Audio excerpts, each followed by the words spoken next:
أشهد أن محمدًا رسول الله أشهد أن محمدًا رسول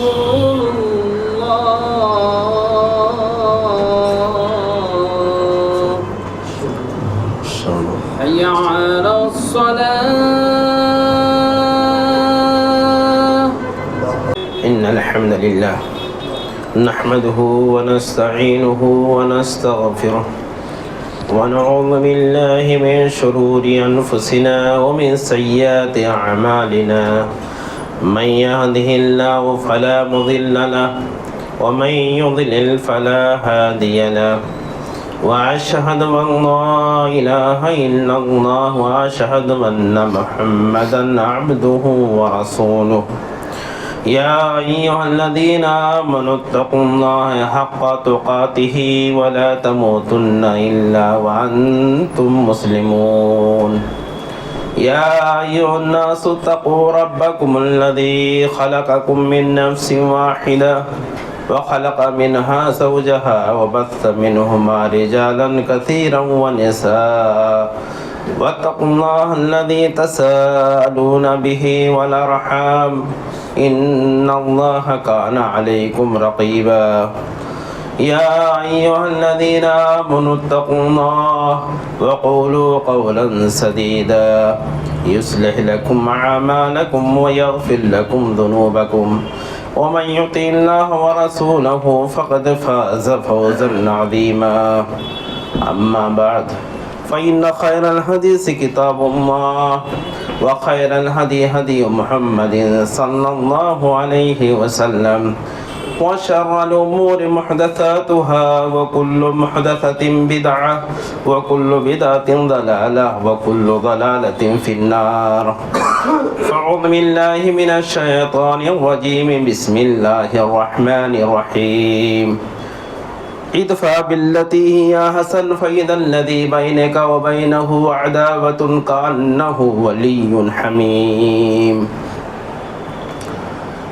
نہیں ہے نا امید اقبال اپنی کشت ویران سے ذرا نم ہو تو یہ مٹی بڑی زرخیز ہے ساقی میرے اسلامی بھائیوں دوستوں بزرگوں نوجوان ساتھیوں گزشتہ جمعہ میں چند رہنما اصول آپ کی خدمت میں پیش کرنے کی سعادت ملی تھی کہ ملکی حالات جو دن بدن خراب ہو رہے ہیں ایسے حالات میں ہم مسلمانوں کو کیا کرنا ہے ہم اپنی طاقت اور بساط کے مطابق کیا کر سکتے ہیں چند باتیں آپ کے گوشِ گزار ہوئی تھیں سب سے پہلی بات تو یہ کہا گیا تھا کہ دنیا میں ایک مسلمان جب آتا ہے اور اللہ کے کلمے کا اقرار کرتا ہے نبی کی رسالت کی شہادت دیتا ہے تو اس کا رشتہ اپنے رب سے جتنا مضبوط ہوگا اتنا ہی بڑا بندہ ہوگا اتنی اس کی صدا اس کی فغاں اور اس کی آہ کو میرا رب سنے گا یعنی دوسرے لفظوں میں اللہ سے اپنے رشتے کو ہمیں مضبوط کرنا ہے اس پہ گفتگو ہوئی ہے دوسری بات یہ میں نے آپ کے سامنے رکھی تھی کہ ہمیں اس دھرتی پر نفع بخش بن کر کے رہنا ہوگا جیسے کہ نبی پاک صلی اللہ علیہ وسلم کی بہت مشہور حدیث ہے کہ خیر الناس انفعهم للناس سب سے بیسٹ انسان سب سے اچھا انسان اس دھرتی پر وہ ہے جو لوگوں کے لیے سب سے زیادہ نفع بخش ہے آپ اپنے مال سے آپ اپنے منال سے آپ اپنی اولاد سے اپنے منصب سے کرسی سے قلم سے آپ لوگوں کا فائدہ جتنا پہنچائیں گے اتنا بہتر ہیں آپ اللہ کی نگاہ میں تیسری چیز یہ ہے ہمیں اچھے اخلاق کا مظاہرہ کرنا ہے ہم اپنے گھر میں رہیں اپنے دکان میں رہیں اپنے مکان میں رہیں کہیں دنیا کے کسی بھی گوشے میں رہیں نبی کے بتائے ہوئے اخلاق کو ہمیں بھی نہیں چھوڑنا ہے اچھے اخلاق کا مظاہرہ ہمیں خاص खास तौर पर इस दौर में जबकि फिस्ताई ताकतें इस्लाम और अहले इस्लाम को अपने निशाने पे लगे ली हुई हैं, ऐसे मौके पर हमें अच्छे अखलाक का हमेशा मुजाहरा करना है। इसी तरीके से मैंने बताया था कि अल्लाह के पैगाम को अल्लाह के बंदों तक पहुंचाने की फिक्र होनी चाहिए। ये अमानत जो मिली है, ये जो नेमत इस्लाम हमको मिली है, ये अकीदे की जो नेमत मिली है, मनहज सलफ जो हमको मिला है, मेरे अजीजों मेरे दोस्तों, ये अमानत है, ये अमानत है। आप तस्वीर करें उन लोगों से जो गायों की परस्तिश करते हैं, जानवरों की पूजा करते हैं, पत्थरों के सामने अपनी पेशानी को टेकते हैं, कितने वो मासूम हैं, कितने वो लाचार हैं, कितने वो नासमझ हैं कि उस अल्लाह को छोड़ करके गैर की परस्तिश कर रहे हैं। और आपके पड़ोस में बसा हुआ इंसान है, आपने उसको एक अल्लाह की तरफ दावत नहीं दी। कितनी बड़ी जिम्मेदारी है जो हम और आप नहीं निभा रहे हैं। आखिर में बात आई थी सब्र की, कि इस हिंदुस्तान के माहौल में नहीं बल्कि पूरी दुनिया में जहां पर भी मुसलमान हो, चाहे कुव्वत में हो चाहे कमजोर हो, हर हाल में उनको सब्र के दामन को लाजमी तौर पर पकड़ना होगा। क्योंकि अल्लाह तबारक तआला अपने पैगंबर को क्या कहता है कि वस्बिर अला मा यक़ूलूना वहजुरहुम हजरन जमीला। ऐ नबी पाक सल्लल्लाहु अलैहि वसल्लम, ये कुफार और मुशरिकीन जो बातें कह रहे हैं, ये जो गालियां दे रहे हैं, जो ये तोहमतें लगा रहे हैं, जो आपको और आपके सहाबा को निशाना बना रहे हैं, ऐ नबी आप सब्र करो। और आगे क्या कह रहा अल्लाह, वहजुरहुम हजरन जमीला, यानी इनको बेहतर अंदाज में छोड़ दो। इसकी तफसीर करते हुए इमाम कुर्तुबी रहमहुल्लाह ने कहा है कि वस्बिर का मतलब ये हुआ कि अगर काफिर गाली देता है, मुशरिक गाली देता है, मुशरिक बुरा भला कह रहा है, तो हमें भी यानी सबसे पहले हमारे आका, हमारे पेशवा, हमारे राहबर जनाब मोहम्मद अरबी सल्लल्लाहु अलैहि वसल्लम को अल्लाह ने हुक्म दिया सब्र करने की, हम मुसलमानों को भी सब्र करना है। और वह जुर्म की तफसीर ये किया कि आप उनके ईजा और तकलीफ का इंतकाम और बदला ना लें। अल्लाह की कसम, पूरी सीरत तैयबा जब हम पढ़ते हैं तो देखते हैं कहीं किसी भी 23 साल अरसे नबूवत में कोई शख्स ये नहीं दिखा सकता है कि नबी करीम सल्लल्लाहु अलैहि वसल्लम ने कभी किसी शख्स, काफिर शख्स की गाली का इंतकाम लिया हो, कभी आप सल्लल्लाहु अलैहि वसल्लम पर फेंके गए गलाजतों का आपने बदला लिया हो, कभी आपने किसी लगाए गए तोहमत का बदला लिया हो। अल्लाह की कसम, कभी भी नबी पाक सल्लल्लाहु अलैहि वसल्लम ने ताहयात किसी भी शख्स से बदला नहीं लिया। और आगे सुनिए, अल्लाह तबारक तआला एक जगह मुसलमानों को क्या कह रहा है, कहा वला तस्मउन मिनल लदीना उतुल किताब मिन क़ब्लिकुम व मिनल लदीना अशरकू अदन कसीरा व इन तस्बिरु व तत्तकू फ़इन्न ज़ालिका मिन अज़्मिल उमूर। मुसलमानों, आपको भी सुनना पड़ेगा। दो ताकीद अल्लाह तबारक तआला ने लाया है यहाँ पर। जरूर भी जरूर मुसलमानों तुम सुनोगे, क्या सुनोगे? तकलीफ देह चीजें सुनोगे। कौन तकलीफ देह चीजें कहां से आएंगी? यहूद व नसारा से आएंगी और कुफार व मुशरिकीन से आएंगी। जब कोई तकलीफ दे चीज सुनना तुम अपनी जिंदगी के अंदर, तो क्या करना? सब्र करना, तकवा इख्तियार करना। ये बहुत अहम और बहुत बड़ी शय है। आप देखें, गौर करें, आलमी पैमाने पर कितनी तकलीफ दे चीजें, कभी कुरान के बारे में, कभी रसूल के बारे में, कभी इस्लाम के बारे में, कभी मुसलमानों के बारे में, ना जाने कितनी तकलीफ दिलखराश बातें हम आए दिन सुनते हैं। कभी नबी को गालियां दी जा रही हैं, कभी कुरान को जलाया जाता है, कभी कुरान को रौदा जाता है, कभी कुरान पर डांस किया जाता है। ये मुसलमान इन सारी दिलखराश बातों को सुनता है और सब्र करता है, क्योंकि मेरे रब ने कहा व इन तस्बिरु व तत्तकू फ़इन्न ज़ालिका मिन अज़्मिल उमूर। अल्लाह जानता था ऐसे हालात हमारे लोगों पर आने वाले हैं। क़यामत की सुबह तक के बसने वाले मुसलमान, इनके सामने ऐसे भी हालात आएंगे कि मुसलमान कमजोर होंगे, मुसलमान बेबस होंगे, मुसलमान लाचार होंगे। ऐसे मौके पर मेरी किताब का दिफा नहीं कर सकते, मेरे रसूल का दिफा नहीं कर सकते, मेरी इस्लाम का दिफा नहीं कर सकते। अल्लाह ने नुस्खा बता दिया कि जब तुम कमजोर होना, तुम बेबस और लाचार होना, तो तुम सब्र के दामन को लाजिम नहीं पकड़ोगे। जाओगे तो आफतों और मुसीबतों में जाओगे। तो गोया कि मेरे भाइयों, आज हालात कितने भी बुरे बना दिए जाएं, हमें सब्र के दामन को कभी भी नहीं छोड़ना है। अगर गालियां रसूल को दी जा रही हैं तो भी आप कहें कि अल्लाह मेरे अंदर ताकत नहीं है कि मैं तेरे पैगंबर का दिफा कर सकूं, क़यामत के दिन मेरा गिरेबान तो मत पकड़ना। सब्र करने की आदत डालो। और मेरे नबी से ज्यादा दुनिया में सब्र करने वाला कौन पैदा हुआ है? मैं आपको एक दो मिसालें देकर के आगे बढ़ना चाहता हूँ। मेरे दोस्तों, ग़ज़वा उहद के मौके पर जनाब मोहम्मद अरबी सल्लल्लाहु अलैहि वसल्लम ने अपने 50 तीरंदाजों को जबल रुमात पर लाकर के मुतय्यन कर दिया। जो गए होंगे अपनी आंखों से देखे होंगे, ये छोटी सी पहाड़ी है, बच्चे वहां खेलते हैं, बहुत सारे लोग अपने सामानों को वहां बेचते हैं। एक छोटा सा टीला इस वक्त भी मौजूद है। जबल रुमात पर 50 लोगों को मुतय्यन कर दिया। अब्दुल्ला इब्ने जुबैर रज़ियल्लाहु ताला अन्हु की क़ियादत में कहा, हमारी हार हो जीत हो, हमारी शिकस्त हो या फतेह हो, मुसलमानों इस जगह को मत छोड़ना। ये नबी का आर्डर था। ये आर्डर देने के बाद जनाब मोहम्मद अरबी सल्लल्लाहु अलैहि वसल्लम जंग में मशगूल हो जाते हैं। फतेह हासिल होती है मुसलमानों को, माले गनीमत समेटने लगते हैं मुसलमान। ये जो 50 मुसलमान थे, उनमें से कुछ लोगों ने कहा, चलो जंग जीत चुके हैं हम लोग, चलो हम लोग भी माले गनीमत को समेटते हैं। मुसलमानों ने उस जगह को छोड़ दिया, मुसलमानों ने नबी के आर्डर को छोड़ दिया। और खालिद बिन वलीद जो उस वक्त मुसलमान नहीं हुए थे, अचानक हमला करते हैं। उस हमले की जद में 70 सहाबा खाको खून में तड़प उठते हैं और नबी पाक सल्लल्लाहु अलैहि वसल्लम का दंदाए मुबारक शहीद होता है, आपके रुखसार को जख्म पहुंचता है। इस वाक़े को बताने से मैं ये सिर्फ एक बात बताना चाहता हूं मेरे दोस्तों, अल्लाह की कसम, इतना बड़ा सदमा नबी को किसी भी जंग में नहीं हासिल हुआ। पहली बात तो आप ये समझ जाइए, इतनी ज्यादा जिस्मानी और रूहानी तकलीफ जनाब मोहम्मद अरबी सल्लल्लाहु अलैहि वसल्लम को किसी भी जंग में नहीं पहुंची। लेकिन इसके बावजूद एक भी वाकया और एक भी हदीस हमें ये नहीं मिलती है कि नबी ने सहाबा को डांटा हो, तुमने ये जगह क्यों छोड़ी।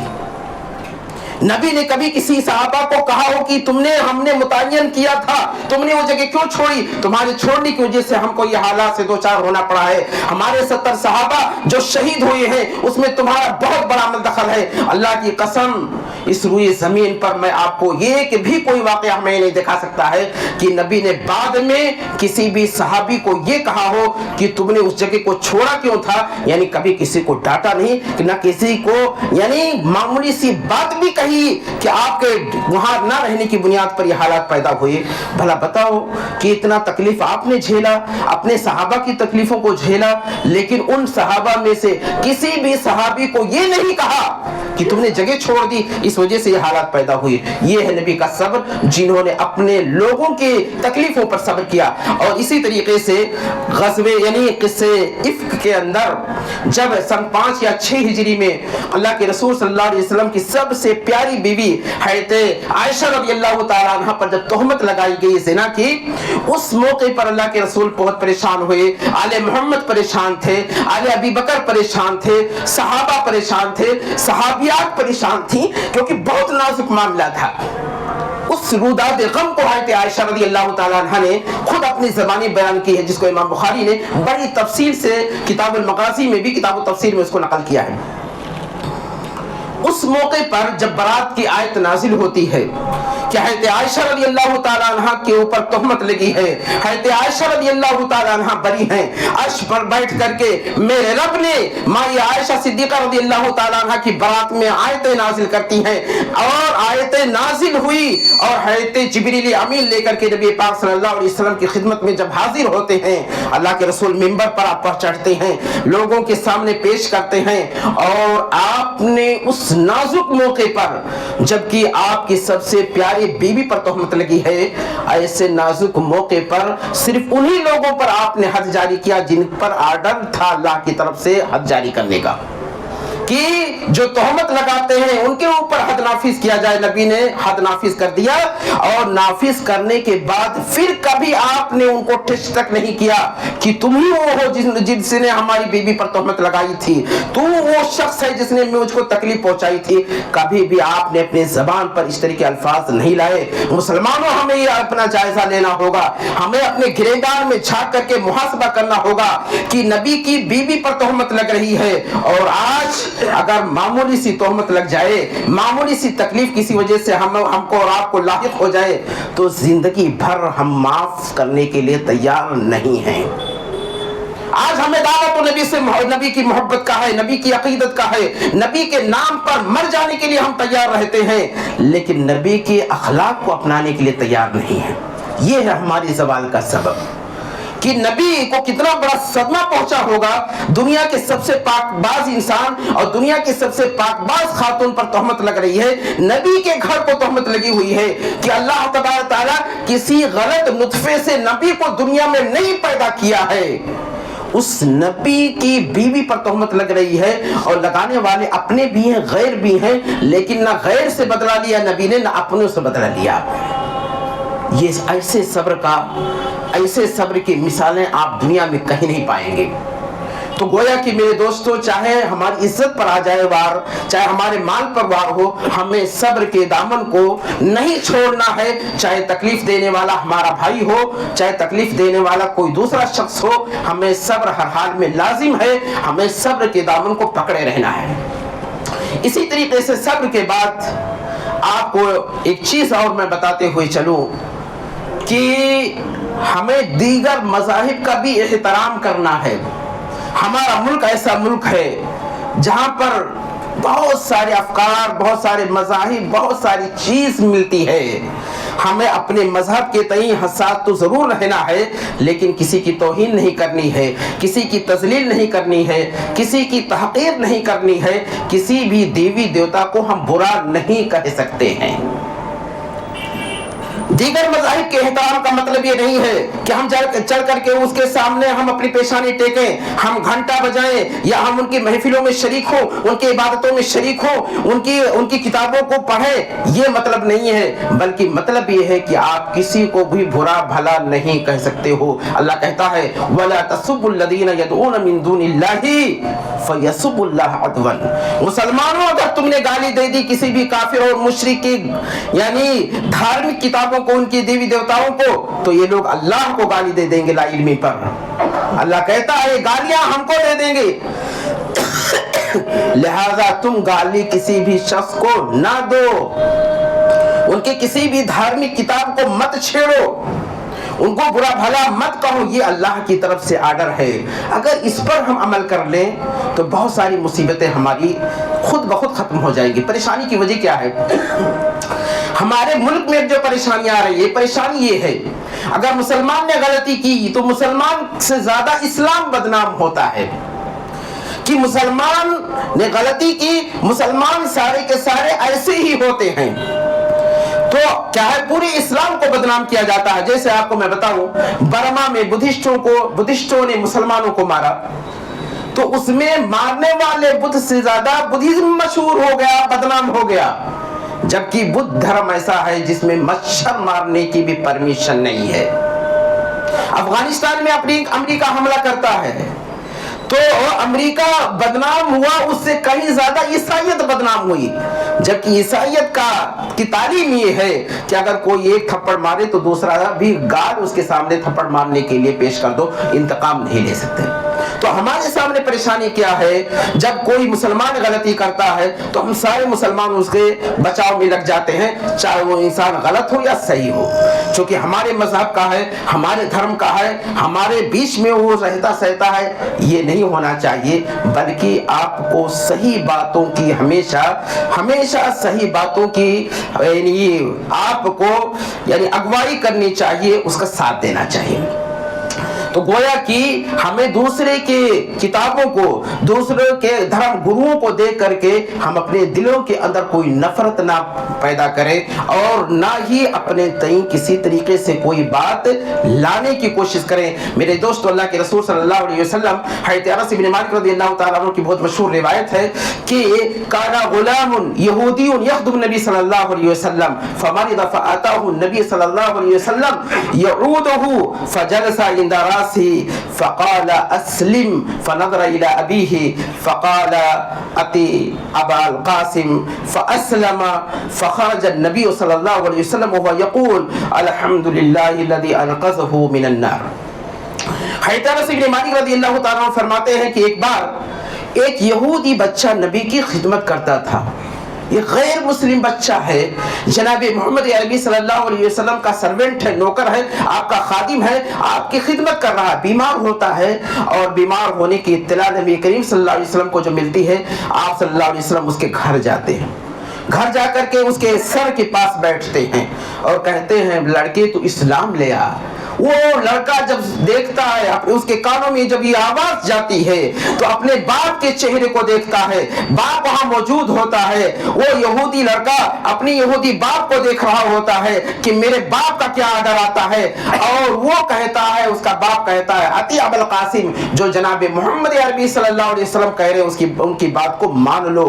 وہ بچہ اسلام لاتا ہے. اللہ کے رسول صلی اللہ علیہ وسلم وہاں سے جب نکلتے ہیں تو یہ کہتے ہوئے نکلتے ہیں, تمام تعریف اس ذات کے لیے ہے جس ذات نے اس کو جہنم کی آگ سے نجات دے دی اسلام لانے کی بنیاد پر. اس حدیث کو بیان کرنے کا منشا یہ ہے میرے دوستو کہ جناب محمد عربی صلی اللہ علیہ وسلم کا اسلام الگ اور اس کا یہودی دھرم الگ ہونے کے باوجود بھی آپ اس کے دکھ میں شریک ہوئے, ایک بچے کے غم میں شریک ہوئے, اس کے گھر جا کر کے آپ نے عادت کی ہے. آج ہمارے سماج میں بھی ہمارے پڑوس میں رہنے والا غیر مسلم, ہمارے دکان کے بغل میں رہنے والا غیر مسلم, ہمارے گاؤں میں رہنے والا غیر مسلم, ہمارا دوست غیر مسلم اگر وہ بیمار ہوتا ہے, اگر آفت زدہ ہوتا ہے, کسی مصیبت سے دوچار ہوتا ہے, ہماری یہ ذمہ داری ہے کہ اگر نبی جا سکتا ہے, نبی عادت کر سکتا ہے, نبی اس کے حالات کے تعلق سے جاننے کے لیے کسی صحابی کو نہ بھیج کر کے خود جا سکتا ہے, تو میرے دوستو ہمیں بھی غیروں کے دروازے پہ جانا ہوگا, ہمیں بھی غیروں کی دکانوں میں بھی جانا ہوگا, ان کے حالات کا اور ان کی مصیبتوں کی ازالے کے لیے ہمیں کوششیں کرنی ہوگی. آپ خود سوچیں کہ نبی کی اس سنت پر کتنے مسلمانوں نے اتنی عمر کو پہنچنے کے بعد عمل کیا ہوگا. کسی مسلمان نے عمل نہیں کیا ہوگا الا ماشاءاللہ. تو اب جو حالات بگڑتے ہیں, بگڑتے ایک جگہ سے نہیں بگڑتے, چاروں طرفوں اس کے اسباب ہوتے ہیں. اگر ہم اپنے پڑوس کے اس کی مصیبتوں میں شریک رہیں گے, اس کی بیٹے کی شادی میں ہم شریک رہیں گے, اس کے بیٹے کی شادی میں ہم شریک رہیں گے, اس کے مریض کے علاج کے لیے ہم فکر مند رہیں گے, تو وہ غیر مسلم کبھی بھی آپ سے دشمنی نہیں کر سکتا. وہ غیر مسلم کبھی بھی آپ کو اس بستی سے نکالنے کی پلاننگ نہیں کرے گا. وہ غیر مسلم آپ کو پریشان کرنے کی تدبیریں نہیں کرے گا, کیونکہ اس کے سینے میں بھی دل رکھا ہے اللہ تبارک تعالیٰ. وہ سوچتا ہے جو میری مصیبتوں میں کھڑا ہوا ہے میں اس کے ساتھ خیانت کیسے کر دوں. اس لیے میرے بھائیوں ہمیں کرنا کیا ہے, ہمیں ان کے دکھ سکھ میں شریک بھی ہونا ہے. ہمیں یہ نہیں دیکھنا ہے کہ یہ کہاں کا ہے, اس کا دھرم کیا ہے, یہ کیا مانتا ہے, کیا کھاتا ہے, کیا پہنتا ہے, نہیں, بلکہ ایک انسان ہے. اللہ کے رسول صلی اللہ علیہ وسلم کے پاس سے ایک جنازہ گزرا, جناب محمد عربی صلی اللہ علیہ وسلم تشریف فرما ہے, آپ کے ساتھ صحابہ بیٹھے ہوئے ہیں. آپ نے جب دیکھا کہ ایک لاش آ رہی, آپ کھڑے ہو گئے, صحابہ نے بھی کھڑے ہو گئے. کہا اللہ کے رسول یہ تو یہودی کا جنازہ ہے, آپ کھڑے ہو گئے. کہا کہ کیا وہ انسان نہیں ہے, کیا اس کے اندر جان نہیں تھی, انسانیت سے ہٹ کر کے وہ ہے. گویا کہ نبی کا یہ پیغام ہے کہ مسلمانوں انسانیت کی خدمت کرتے کرتے اس دنیا سے چلے جاؤ, انسانیت کی خدمت کرو, آٹومیٹک اللہ آپ کو عزت دے گا, آپ کی اسلام کو سربلند کرے گا اور آپ کے سر کو ہمیشہ بلند رکھے گا, کیونکہ آپ انسانیت کی خدمت کر رہے ہو اور انسانیت کی خدمت کرنے والے کا سر کبھی بھی نیچا نہیں ہوگا. اسی طریقے سے ہمیں لوگوں سے تعلقات قائم کرنے میں سب سے اہم چیز جو کیا ہے, خوشگوار تعلقات قائم کرنے میں ایک سب سے اہم چیز ہماری زبان ہے. ہم اگر چاہیں تو اپنی زبان سے جلتی ہوئی آگ کو بجھوا دیں اور بجھی ہوئی آگ کو بھی مزید مشتعل کر دیں اپنی زبان کا اتنا بڑا کردار ہوتا ہے. میں آپ کو بتاؤں کہ اللہ کے رسول صلی اللہ علیہ وسلم پر جو کتاب نازل ہوئی، کتاب مقدس، اسی کے اندر حضرت موسیٰ اور حضرت ہارون کے ذکر میں ایک بات آتی ہے کہ جب اللہ تبارک تعالیٰ نے حضرت موسیٰ اور حضرت ہارون کو بھیجا فرعون کی طرف، اللہ کو یہ پتا تھا اسلام نہیں لائے گا، اللہ کو پتا تھا کہ یہ ڈوبے گا، لیکن اس کے باوجود جب اپنے پیغمبر کو بھیج رہا ہے، اور پیغمبر بھی کس قوم سے ہے؟ ایسی قوم سے پیغمبر ہے جس کی قوم کو فرعون نے غلامی کی زنجیروں میں جکڑے ہوئے ہے، یعنی غلام بنا رکھا ہے، زمانے سے عذاب دے رہا ہے، زمانے سے ان کے بچوں کو قتل کر رہا ہے، زمانے سے ان کی عورتوں کے ساتھ یعنی غلط ویوہار کر رہا ہے. یہ تمام کی تمام چیزیں حضرت موسیٰ کو معلوم تھا، لیکن اس کے باوجود اللہ تعالیٰ نے جب بھیجا تو کہا قولا لہ قولا لینا، کہا موسیٰ جا تو رہے ہو اس کے دربار میں، لیکن بڑی مٹھاس والی گفتگو کرنا، بڑی شیریں گفتگو کرنا، بڑی پیاری باتیں کہنی، بہت اچھی باتیں اس کے سامنے گفتگو سے شروع کرنا. ایسا نہیں کہ غصے میں جھلا کر کے نفرت آمیز لہجے میں بات کرنا.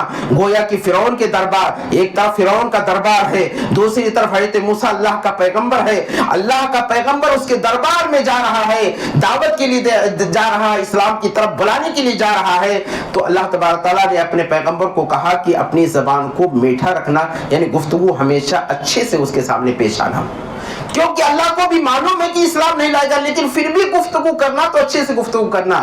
آج جب ہمارے سماج میں کوئی بات کہیں بگڑ جائے، ہمارا نوجوان غلطی کر جائے، میرے دوستو، بجائے اس کے کہ آپ آستین چڑھا لو، بجائے اس کے کہ آپ لڑائی کے لیے آمادہ ہو جاؤ، بجائے اس کے کہ آپ اس کو نقصان پہنچانے کے لیے کوششیں کرو، آپ کی اور ہماری ذمہ داری بنتی ہے کہ آپ معذرت کے انداز میں، معافی کے انداز میں معاملات کو سلجھانے کی کوشش کرو.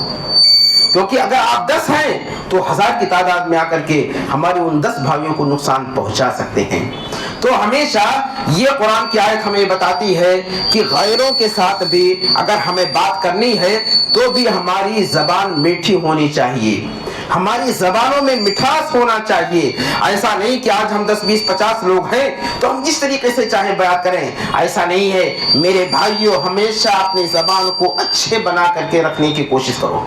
دوسری اہم بات یہ ہے کہ جس سے ہمارے تعلقات غیروں سے بہتر ہوں گے کہ ہم خدمت خلق کا جذبہ اپنے اندر پیدا کریں. اللہ تبارک تعالیٰ نے ہمیں اس دنیا میں جو بسایا ہے، بہت بڑی بڑی ذمہ داریاں ہمارے اور آپ کے سروں پر رکھی ہے. ایک اہم چیز یہ ہے ہماری زندگی میں کہ ہم ان کے غریبوں ناداروں کی ہم خدمت کرنے کی کوشش کریں، ہمیشہ ان کا خیال کرنے کی کوشش کریں. اللہ کے رسول صلی اللہ علیہ وسلم فرماتے ہیں ارحم من فی الارض یرحمکم من فی السماء، کہا جو زمین میں ہے ان پر رحم کرو، آسمان میں جو ذات ہے تمہارے اوپر رحم کرے گی. یہاں پر من کا صیغہ یہ بتاتا ہے کہ آپ کے سامنے کافر ہے، مشرک ہے، ملحد ہے، کمیونسٹ ہے، کوئی بھی شخص ہے، آپ اس کے اوپر رحم کرو، آپ اس کی مدد کرو. یہ نہیں کہا مسلمان کی مدد کرو، کیا کہا؟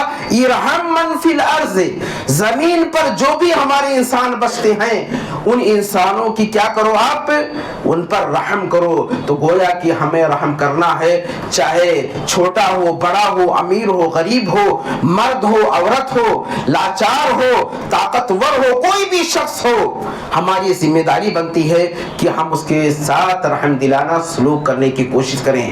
اگر آپ اچھا سلوک کرو گے تو آپ اس کو اچھا دوست بنا لو گے، لیکن اگر آپ نے ویوہار اچھا نہیں کیا، آپ نے پیش میں آ کر کے بلند آواز سے آپ نے اول فول بکنے کی کوشش کی تو بجائے اس کے کہ تعلقات بہتر بنے، تعلقات خراب سے خراب تر ہو جائیں گے. اسی طریقے سے آپ ہمیشہ عدل اور انصاف کو لازم پکڑیں. ہماری مجبوری کیا ہے؟ ہم دین کے نام پر اتنے مشتعل ہو جاتے ہیں، اتنے جذبات میں آ جاتے ہیں، سوچتے ہیں کہ یہ ہمارے کیا ہے، ہمارے ایمان اور اسلام کا معاملہ ہے. میرے بھائیوں، ہمیشہ حق کا ساتھ دو، ہمیشہ انصاف کا ساتھ دو. انصاف چاہے غیر کے ساتھ کرنا پڑے، چاہے آپ کے بھائی کو شکست سے دوچار ہونا پڑے، چاہے آپ کا بھائی ظالم ٹھہرتا ہو آپ کے فیصلے پر، لیکن عادلانہ رویے کو کبھی بھی مت چھوڑو گے۔ ہمیشہ آپ نے اگر دیکھا کہ میرے بچے نے غلطی کی ہے تو آپ اپنے بچے کو سزا دو، اپنے بھائی کو سزا دو، اپنے لوگوں کو سمجھاؤ کہ بھئی غلطی آپ نے کی ہے، آپ غلط پر ہو، آپ کا ساتھ نہیں دیا جا سکتا ہے۔ آپ ہمیشہ انصاف کے دامن کو لازم پکڑو گے۔ جہاں پر بھی اس طرح کے حالات و واقعات پیش آئیں گے تو یقینی معنوں میں یاد رکھو بہت سے کافر آپ کا ساتھ دیں گے اور مانیں گے کہ یقیناً مسلمان ہے، یقیناً اسلام سچا دھرم ہے۔ میرے بھائیوں، اسی طرح کی بہت ساری باتیں ایسی ہیں جو ہمارے سماج میں پیدا ہو رہی ہیں، جو ہماری زندگی کو پریشان کر رہی ہیں۔ انہی چند کلمات سے اللہ رب العالمین سے دعا کرتے ہیں کہ رب العالمین ہمیں قرآن کی بصیرت دے، نبی کریم صلی اللہ علیہ وسلم کی سیرت طیبہ کو اپنانے کی ہمیں توفیق دے، اور ہمیں جو اسلام سے ہم جو دور ہیں، قرآن سے جو دور ہیں، اللہ ہمیں قریب کر دے، ہمارے اخلاق و کردار کو سنوار دے، اور مسلمان جہاں بھی پریشان ہے رب کریم تو اپنے غیبی مدد کر اور ان کی مدد فرما۔ وآخر دعوانا الحمدللہ رب العالمین۔